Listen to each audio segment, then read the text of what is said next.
चलो तो पढ़ते हैं करंट इलेक्ट्रिसिटी। करंट इलेक्ट्रिसिटी में फर्स्ट फार्मूला आता है I delta Q by delta T. ठीक है, इसको अगर इंस्टेंट के लिए लिखना हो तो इसको अपन लिख सकते हैं D Q by D T. Question आएगा आई एज अ फंक्शन दे देंगे किसी का टी का, तो उसमें निकाल लेना है। या फिर इंटीग्रेशन से भी होता है बहुत सारे क्वेश्चन की डी टी के साथ इंटीग्रेट किया, इंटीग्रेशन डी क्यू वही होता है मोस्टली। ठीक है, तो उससे ये निकल जाता है इंस्टेंटेनियस करंट। अब अगर ग्राफ देते आई वर्सेस टी का, तो इसका जो एरिया होगा वो देगा अपन को चार्ज, और ये इसका स्लोप जो होगा वो देगा अपन को कंडक्टेंस। ठीक है, फोर्थ टॉपिक आता है अपना करंट डेंसिटी। करंट डेंसिटी होता है current per unit volume. Current ये अगर ये यूनिट एरिया, ये एरिया है, ये इसका एरिया डी एस वैक्टर है, और ये डी आई वैक्टर है करंट का। तो इसको लिखते हैं I equals to integration J dot, integration D I अगर लगूंगा, integration J dot D S. ठीक है, इसमें अगर ये ऐसे इंक्लाइन हो जाए तो यहाँ पर एक J dot D S cos theta हो जाता है बस। ठीक है, ये ऐसे। Let's go to fifth topic. Fifth topic है अपना ई इक्वल्स टू जे रो। ये फार्मूला होता है ई इक्वल्स टू जे रो, इसका डेरिवेशन आता है V equals to I R से। इसको एल से वी को अपन ई इंटू एल लिख सकते हैं, ई डी होता है ना, ई डी, तो E into L equals to I into rho L by A. L से एल कटा तो ई इक्वल्स टू आई, हाँ आई इंटू रो बाय ए। अब या तो इसे ऐसे ही रखो, अपन को ये वाले फॉर्मूला लाना है, तो आई बाई ए जो होता है तो करंट पर यूनिट एरिया जे हो जाता है, तो इक्वल्स टू जे रो आता है। इसी में अगर इस रो को, और वन अपॉन रो जो होता है वो होता है सिग्मा, इसे कहते हैं कंडक्टेंस। ठीक है, ये कंडक्टेंस, ये कंडक्टिविटी होता है ना अगर मटेरियल का, तो ये जो होता है ये मतलब ये इलेक्ट्रिकल कंडक्टेंस है। सिग्मा अगर इलेक्ट्रिकल कंडक्टेंस है तो वन अपॉन सिग्मा जो होगा वो कंडक्टिविटी होता है। ठीक है, ये सब मटेरियल की प्रॉपर्टी है, तो इसको सिग्मा भी कह सकते हैं। तो अपन यहाँ से इससे वापस ई इक्वल्स टू जे रो था ना, तो E into one by rho equals to J, तो J equals to sigma E आ जाएगा। ये अपना हो गया फिफ्थ पॉइंट। सिक्स्थ है कि अगर यही इसको एक और टर्म्स में लिखते हैं फाइव, इसी फार्मूले को अगर और मॉडिफाई करो तो ई इक्वल्स टू था जे रो ना, तो इसको ई इंटू ए करूँगा, E multiplied by A equals to J होता है आई बाई ए इंटू रो। इसको भी ए से, दोनों साइड ए से मल्टीप्लाई किया तो electric field into area, E dot D S जो होता है वो होता है फाई। ठीक है, फ्लक्स इक्वल्स टू ये ए से ए कटा आई रो, फ्लक्स इक्वल्स टू आई रो, ये एक और फार्मूला आता है। और अच्छा दिख ही नहीं रहा होगा। नेक्स्ट है अपन ये सेवन टॉपिक को पढ़ते हैं, ड्रिफ्ट स्पीड जो होती है। ड्रिफ्ट स्पीड मतलब ये जैसे कंडक्टर है, इसके अंदर एक पार्टिकल है, ये यूं चल रहा है, तो ये यहाँ से यहाँ की इलेक्ट्रॉन की स्पीड जो होगी वही होती है वी डी। ठीक है, इसका जनरल आई के टर्म्स में होता है I equals to N E A V D. ठीक है, इसको प्रूव ऐसे करते हैं कि ये जब पार्टिकल होंगे तो इनकी स्टार्टिंग की एवरेज जो स्पीड होगी तो यू एवरेज जो होगी वो ज़ीरो होती है, और एक इधर से इधर के बीच में, ये वाले को मैं ऐसे लिख रहा हूँ, इधर से इधर के बीच के डिस्टेंस को लैम्डा मीन फ्री पाथ कहते हैं। तो अपन लिख सकते हैं S equals to U T plus half A T square से कह सकते हैं कि lambda equals to U zero हो जाएगा क्योंकि एवरेज ले रहे हैं, तो ज़ीरो प्लस हाफ ए को अपन क्यू ई होता है ना, F equals to Q E होता है, तो A equals to Q E by M लिख सकते हैं। Sorry for the disturbance. So lambda equals to U average जो होगा वो ज़ीरो हो जाएगा, plus half A T square होता है। ए की वैल्यू अपन यहाँ से निकाल सकते हैं, F equals to Q E होता है ना, तो मतलब चार्ज इंटू ये, तो ए इक्वल्स टू होता है Q E. Q E by M, E है स्मॉल ई, तो ये हो जाएगा, तो इसको लिख सकते हैं lambda equals to half E capital E by M, और इनके बीच का जो टाइम होता है वो टाउ होता है, रिलैक्सेशन टाइम कहते हैं, ठीक है। ये जो था ना, ये यहाँ से यहाँ के बीच के टाइम को कहते हैं टाउ, तो ये टाउ हो जाएगा। अब ये था लैम्डा, इसको अब स्पीड होता है डिस्टेंस अपॉन टाइम। तो अगर मैं यहाँ पर टाइम से, ये टी स्क्वायर है, यहाँ पर भी टाउ से डिवाइड करूँ तो ये बन जाएगा V D equals to half E by tau, ये टाउ से टाउ स्क्वायर कटा तो ई बाय टाउ बन गया। अब ई इक्वल्स टू वी, मतलब V equals to E D होता है, तो E equals to V by D हो सकता है, वी बाय डी, राइट।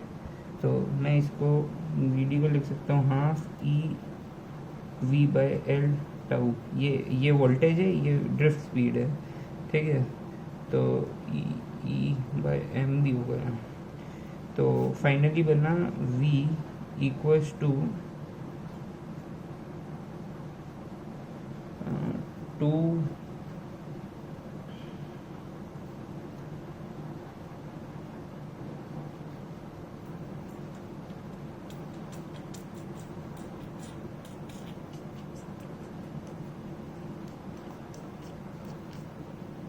ये कहाँ पहुँच गया अपन, ये पहुँचे वी डी की वैल्यू पर पहुँचे ना अपन, और वी डी की वैल्यू आई है ये, और अपने पास फॉर्मूला था, अच्छा अपन ये प्रूव कर रहे थे ना, ये अलग प्रूफ आ गया, सॉरी ये प्रूफ अभी गलत है, अपन को भी तो ये वाला प्रूफ याद रखेंगे, ठीक है। ये वाला पोर्शन याद रखना, तो मैं कर देता हूँ प्रूफ। ये जैसे ये I equal to N E V D आया ना, तो इसको ऐसे भी लिख सकते हैं, जैसे ये आया अपने पास वी डी आया, तो वी डी आया half E M E by M L tau आया शायद तक, और आई इक्वल टू होता है N E A V D, तो यहाँ पर अपन ये वैल्यू पुट कर सकते हैं, तो N E square tau V by M L, ये हो जाता है अपना आई। तो वी और आई के बीच में रिलेशन आ जाता है, इससे आई हो जाता है I into 2ml upon N E square tau. अब ये जो है ये प्रूफ है HC वर्मा में, ठीक है। और NCERT में जो है उसमें ये 2 नहीं आता, तो ये अपन JEE में ये 2 नहीं लिखते हैं, बट ये प्रूफ ज़्यादा आसान लगता है मुझे, इसलिए मैंने ये वाला इस हिसाब से समझ सकते हैं। तो ये हो गया V equals to I R के फॉर्मेट में, ये वैल्यू R हो जाएगी, तो R equals to M L upon N E square tau हो जाएगी। R इक्वल्स टू होता है rho L by A, L से एल कटा, रो की value I M A upon N E square tau, ठीक है। ये रो की वैल्यू आ गई, तो अपन को पता पड़ा रो जो होता है वो ये कांस्टेंट, ये कांस्टेंट, ये कांस्टेंट, ये कांस्टेंट, तो टाउ का मतलब, तो अगर मैं, ठीक है, और टेम्परेचर बढ़ाया तो पार्टिकल भागेंगे ज़्यादा, तो जो टाउ होगा टाइम, मतलब इस और इस के बीच का टाइम जो होगा वो कम हो जाएगा, टाउ कम हुआ तो रो बढ़ जाएगा, तो rho is proportional to temperature, ठीक है। तो अपन को प्रूफ करना था, वो में जो रह गया था I equals to N E A V D, ये प्रूफ करना है। तो ये डी आई मतलब I equals to D Q by D T होता है, तो डी क्यू होता है, और एन जो होता है, ये इन सब में एन जो होता है ये होता है इलेक्ट्रॉन डेंसिटी यूनिट वॉल्यूम पे इलेक्ट्रॉन। तो वॉल्यूम होता है एरिया इंटू डी एक्स, को वॉल्यूम लिख सकते हैं, तो एन इंटू वॉल्यूम हो जाएगा चार्ज, तो N into A dot D X upon D T, ये होगा N into A dot D X into D T.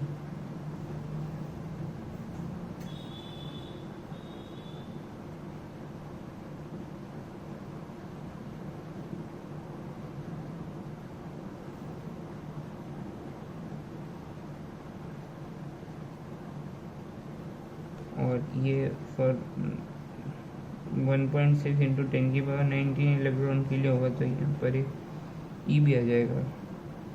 ई का श्योर नहीं हूँ मैं क्यों आया है ये देखना पड़ेगा, बट शायद तो इसीलिए आता है क्योंकि ये सबका निकालते हैं इसलिए। तो ये dx/dt जो होगा ये हो जाएगा vd, तो हो जाएगा i इक्वल्स टू क्या है 5 मिनट का ब्रेक। वेट,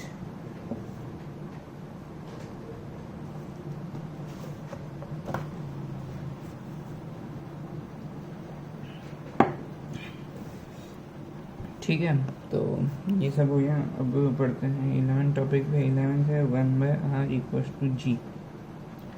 ये होता है इलेक्ट्रिकल कंडक्टेंस।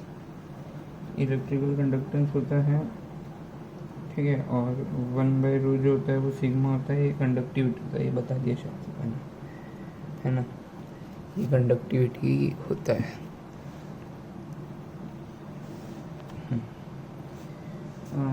फिर एक क्वेश्चन था जो था क्वेश्चन टाइप का 12th पॉइंट है, जिससे सब कॉन्सेप्ट क्लियर करेंगे। एक ऐसा अगर सिलेंडर है, इसमें चार्ज भरा हुआ है, ठीक है, तो V1 ग्रेटर देन V2 होगा क्योंकि I इक्वल्स टू R, तो और R जो होता है वो रो L बाई होता है, तो I into rho L by A equals to V, और A को लिख सकते हैं volume into length, volume upon length, तो ये I into L square by A, sorry V। अब ये जो V है हाँ, ये वॉल्यूम है, ये वोल्टेज है, तो ये इन्वर्सली प्रोपोर्शनल है, तो इसकी वॉल्यूम ज़्यादा तो वोल्टेज कम, इसलिए V1 ग्रेटर देन V2 हुआ। ये 1 है, ये 2 है, ठीक है। I जो है, I तो कांस्टेंट ही रहता है। थर्ड टॉपिक है VD1 greater than VD2। VD1 मतलब ड्रिफ्ट वेलोसिटी, ड्रिफ्ट वेलोसिटी होती है VD होता है I equals to NEA VD, तो VD equals to I upon NEA, जिसका A ज़्यादा उसका VD कम, राइट। A को वॉल्यूम इंटू लेंथ लिख सकते हैं ना, तो वॉल्यूम इंटू लेंथ, तो वॉल्यूम ज़्यादा हुआ कम। से एरिया ऑफ क्रॉस सेक्शन से भी देख सकते थे, यहाँ पर इतना बखेड़ा भी नहीं करने की जरूरत थी, यहाँ से भी A लिखते ना तो भी हो जाता काम, ठीक है। ये A है, A से इन्वर्सली प्रोपोर्शनल है VD, तो third VD1 is greater than VD2। अब अपन को प्रूव करना E1 और E2। अपन ने पढ़ा था E इक्वल्स टू 0, J होता है I बाई A, वापस इन्वर्सली 1 ग्रेटर देन 2, फिर J कंपेयर करो, J भी वही I बाई A होता है, J होता है I बाई A, ठीक है, तो J1 ग्रेटर देन J2 होगा। 6 नंबर पर आता है phi1 इक्वल्स टू phi2। अब phi होता है I into rho material, rho constant ही रहेगा क्योंकि रो बोला नहीं उसने कुछ वेरिएबल, यहाँ कांस्टेंट ही रो, I भी कांस्टेंट है, तो ये रो 1 इक्वल्स टू रो 2।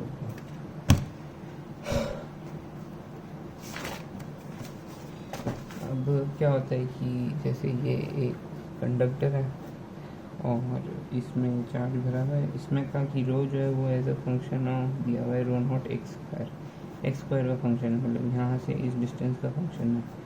तो अपन यहाँ से एक एलिमेंट लेंगे, यहाँ से एलिमेंट होता है ना, तो एक ऐसा एलिमेंट लेंगे, इस एलिमेंट का अपन ऐसे लिखेंगे करंट, तो इसमें बोला find resistance, I equals to rho L by A, rho equals to, तो dr निकालना पड़ेगा, स्मॉल लेंथ है, इसकी थिकनेस होगी dx, तो dr equals to rho not X square, integrate भी होगा दोनों side, rho not X square, L होगी इसकी छोटी सी लेंथ dx, तो dx अपॉन A होगा एरिया ऑफ क्रॉस सेक्शन, लिख सकते हैं पाई आर स्क्वायर। ये कांस्टेंट, ये कांस्टेंट, ये कांस्टेंट, तो ये इंटीग्रेट होकर यहाँ से आर निकल जाएगा। अब इसका अगर और वेरिएशन दे, जो कि अगर एक और क्वेश्चन बन सकता है कि ये है, और बोला कि रो जो है रो नॉट आर रेडियस का फंक्शन है, तो अपन आर एक ऐसा एलिमेंट लेंगे सिलेंड्रिकल, और इस सिलेंड्रिकल इसका, ठीक है, ये लेंगे। अब ये जो था ये सीरीज एडिशन था, समझे, क्योंकि ये ऐसे ऐड किया। अब ये पैरेलल एडिशन होगा आर का, मतलब series addition R1 plus R2 plus R3 और सिग्मा, इस तरीके से यहाँ पर 1/R1 प्लस 1/R2 ऐसे होगा, क्योंकि ऐसे ऐसे ऐसे ऐसे बढ़ रहा है ना ये, तो इसका पैरेलल एडिशन होगा। तो 1/R इक्वल्स टू इंटीग्रेशन, अब R होता है रो L बाय ए, तो यहाँ पर लिखेंगे rho L rho not R into L। A जो होगा वो फंक्शन होगा हमारे पास, तो ए होगा, अपन को लिखना पड़ेगा dr की टर्म्स में, क्योंकि इंटीग्रेशन करना है।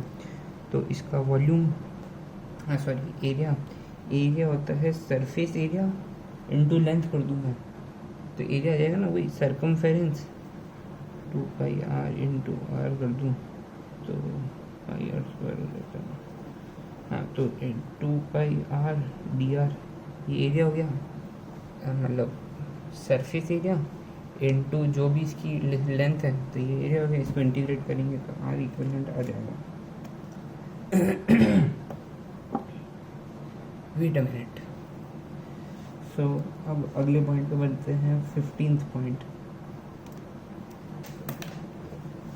15 पॉइंट पे अपने पास अगर ऐसा कोई है सरफेस जिसका यहाँ का एरिया दिया हुआ है ए, यहाँ का एरिया दिया हुआ है बी, और पूछे आर क्या होता है, तो डायरेक्ट रिजल्ट होता है R equals to rho L upon A B pi A B, ठीक है।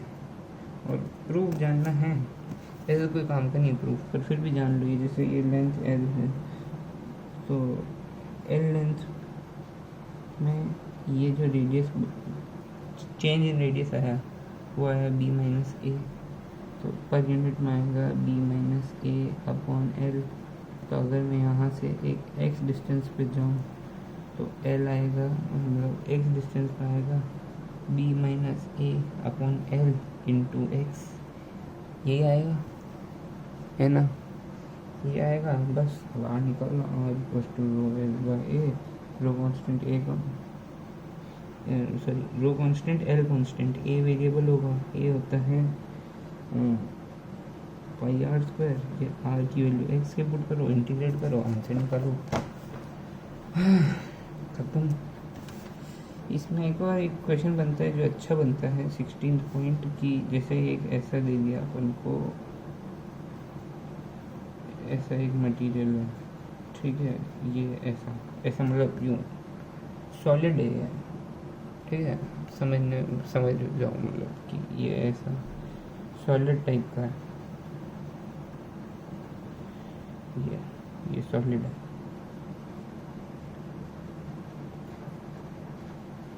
ओके। तो ये सॉलिड है और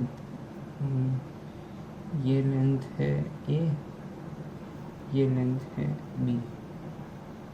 अब इसका प्रूफ वैसे ज़रूरी नहीं, इसका डायरेक्ट रिजल्ट होता है ए से बी के बीच में, मतलब इसका क्या रिलेशन निकालना है ना, तो आर ए बी जो होता है वो होता है रो पाई अपॉन थिकनेस, इसकी thickness T L N B by A, ये होती है इसकी जो भी ये थिकनेस, ठीक है। ये आर ए भी निकाल दिए अपन, इसके वजह से ऐसे करते हैं, ये यहाँ पर जैसे मैं इसमें बता देता हूँ, ये है, ये एक डी एक्स थिकनेस को लिया, ऐसे लेके एक ऐसा एलिमेंट लेते हैं और उस एलिमेंट का इंटीग्रेशन इधर से इधर तक करते हैं, ठीक है।